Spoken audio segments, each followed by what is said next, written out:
ပရိသတ်များအားလုံးပဲမင်္ဂလာပါဗျာဒီညဇန်နဝါရီ28ရက်မနက်အစောပိုင်း2နာရီခွဲမှာကစားမေ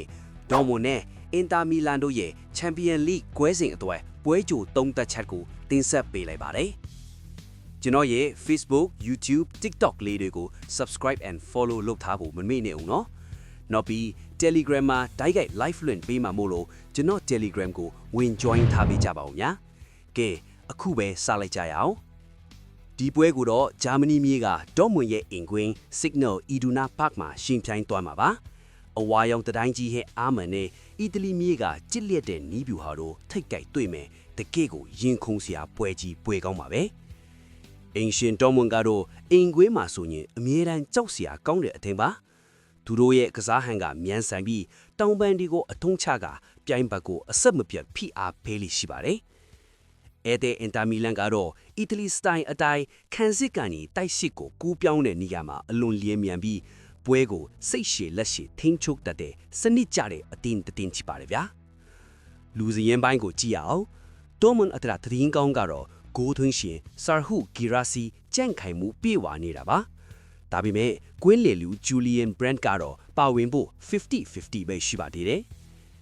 အင်တာမီလန်ဘက်မှာတော့လော်တာရိုမာတီနက်စ်နဲ့မာကတ်စ်တူရန်တို့ရဲ့အတွေ့အဖတ်ကအဆင်တိရှိနေတယ်လို့ခံစင်းမှာလဲ SCB ရဲ့အတွေ့အကြုံကဒေါ်မွန်တိုက်စစ်ကိုဟန်တာဖို့အဓိကဖြစ်လာပါလိမ့်မယ်ဗျာဒီပွဲကစတိုင်ချင်းမတူတဲ့အားပြိုင်မှုလို့ပြောလို့ရပါတယ်ဒေါ်မွန်ကအဆက်မပြတ်ပြေးလွှာတိုက်စစ်စင်နဲ့ heavy metal football ကိုတုံးဖို့များပြီးအင်တာမီလန်ကတော့ကစားကွက်ကိုစနစ်တကျခင်းကျင်းတဲ့ chess match style နဲ့တုံးပြန်ဖို့များပါတယ်အထူးသဖြင့် Yellow Wall ကိုခေါ်တဲ့ဒေါ်မွန်ပရိသတ်တို့ရဲ့ all hit အားပေးမှုကအဲ့ဒီအသင်းခန်းစစ်ကိုစိတ်ပိုင်းဆိုင်ရာအရာတော်တော်လေးဖိအားပေးနိုင်စွမ်းရှိပါတယ်ဗျာ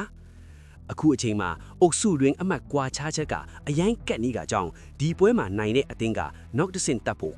90%တေချာသွားမှာပါဒေါ်မွန်ကအင်ကွင်းမှာဖိကစားမှဖြစ်ပြီးအင်တာမီလန်ကတံပြန်တိုက်စစ်နဲ့တုံ့ပြန်ဖို့ကြိုးစားသွားမှာပါကျွန်တော်ရဲ့ခံမှန်းရလကတော့ 1-1 တည်ဒါမှမဟုတ်အင်တာမီလန်အနိုင်ပဲဖြစ်ပါတယ်ဗျာပွဲကမနက်2နာရီခွဲမှာကစားမှာဖြစ်လို့ဒေါ်မွန်ပရိသတ်တွေရောအင်တာမီလန်ပရိသတ်တွေပါအရေးပြက်ခံပြီးအားပေးဖို့ပြင်ထားကြအောင်နော်ပရိသတ်ကြီးကတော့ဘလို့ထင်လဲ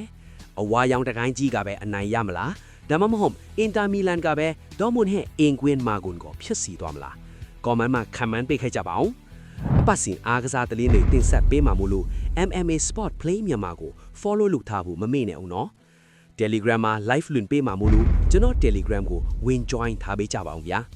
အဆုံးထိကြည့်ပေးတဲ့ပရိသတ်အားလုံးကိုကျေးဇူးအထူးတင်ရှိပါတယ်